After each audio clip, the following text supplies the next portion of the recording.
Alright, I'm going to read you something. On my defunct Blogspot page, I posted the following 2 entries. The first one you see, which was written second, works better for me.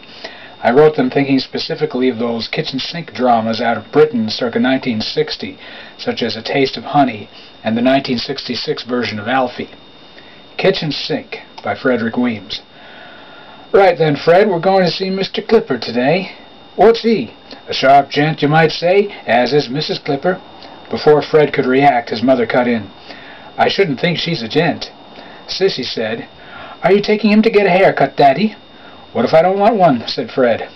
"Well, that's where Mr. and Mrs. Clipper come in. The Clippers is a sharp pair, they is." Brian came into the kitchen and ran his fingers through Fred's hair. "This is the kind of hair gets you beat up at soccer matches." "Sod soccer," said Fred. "Did you hear him, Mum?" said Sissy. "He does say sod." "Don't say sod," said Mrs. Cogwheel. "And never say sod to soccer," said Brian. "Brian," said Sissy and Fred. Sissy because Brian had used a terrible word, and Fred because Brian had dug his fingers harder into his scalp. "That hurts," added Fred. "You could use some shearing too, my boy," said Mr. Cogwheel. "Come on then, both of you." "Daddy," said Brian mournfully. "It looks like a rat's nest," said Mrs. Cogwheel. "It's right short, it is," said Brian. "Short compared to quite long," said Mr. Cogwheel. "It ain't long." "Long or short, it's a rat's nest," said Sissy. "Shut up, Sissy," Brian said. He looked at his father. "You had long hair when you was a kid." "I couldn't afford a haircut," said Mr. Cogwheel. "Well, you think I can," Brian said. "You can when I am paying for it. Come on, lads." "Bugger all," said Brian. "Mummy, do you hear him?" said Sissy. "He said bugger, didn't he?" said Mrs. Cogwheel. "Well, yeah, he said bugger," Sissy said. She gasped, hearing herself, and covered her mouth. "I'm asking the barber to cut all your tongues out," Mr. Cogwheel said. The entry above is a revision of the one below. Right then, by Frederick Weems. Right then, Fred, we're going to see Mr. Clipper today.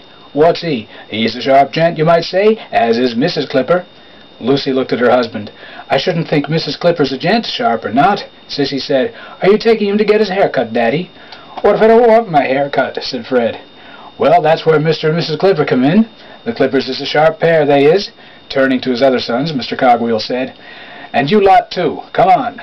Russell, the oldest, said, "But, Daddy, I ain't got anything saved."